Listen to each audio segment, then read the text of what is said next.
Aortic stenosis in point-of-care ultrasound.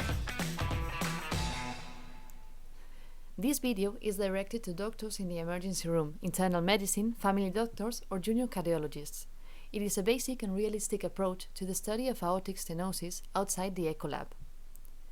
After clinical suspicion, the first step is to assess the 2D image, without continuous Doppler or post-Doppler, only a qualitative assessment of the image. And what should I look for? I'm looking for signs that support my theory, such as aortic valve calcification, valve opening, or concentric hypertrophy of the left ventricle.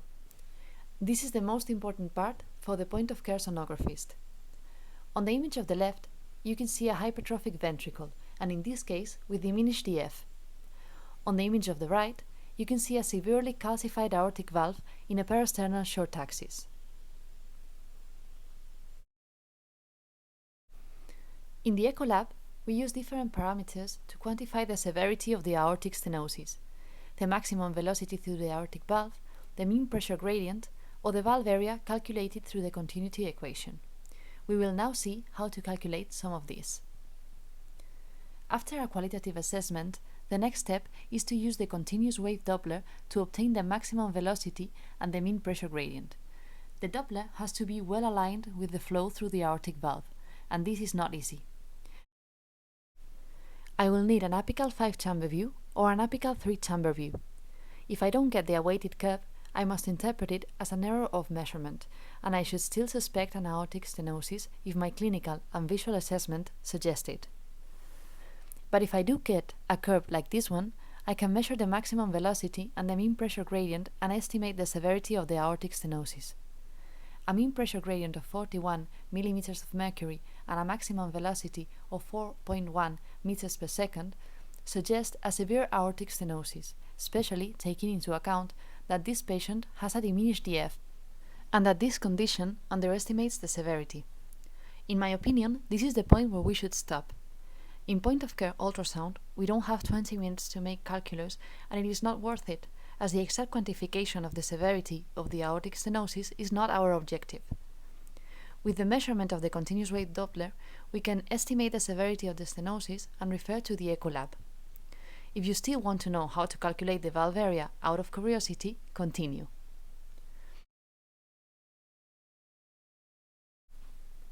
For this calculus, we use the continuity equation. We have the VTI, velocity time integral, from the previous step. When we trace the curve of the continuous wave Doppler, we get different values, and one of them is the VTI, as you can see in this image. We will also need the VTI of the left ventricular outflow tract and the diameter of the outflow tract. For this, we use the pulse wave Doppler in the outflow tract, with the stroke volume, or the focus, placed in the outflow tract. We will trace the curve to obtain the VTI of the outflow tract, as you can see in this example.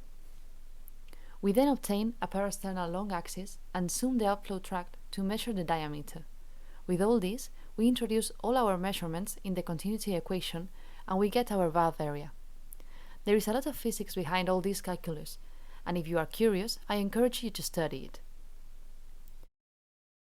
And now that you know how to obtain these 3 measurements, do you think the third step is worth it?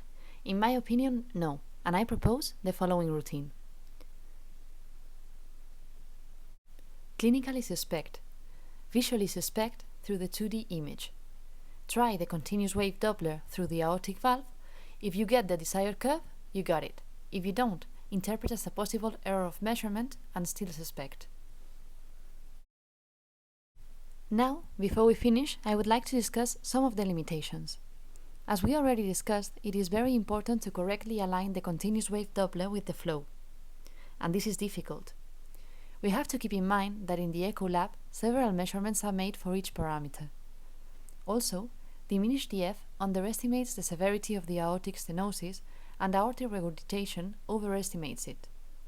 To finish, eccentric mitral regurgitation jets can interfere with the measurements. And remember, in point-of-care ultrasound, if you don't get the awaited measurement, do not rule out. Suspect an error of measurements and refer to the Echolab. Thanks for watching. Like and subscribe if you liked it and follow us on Instagram for more news.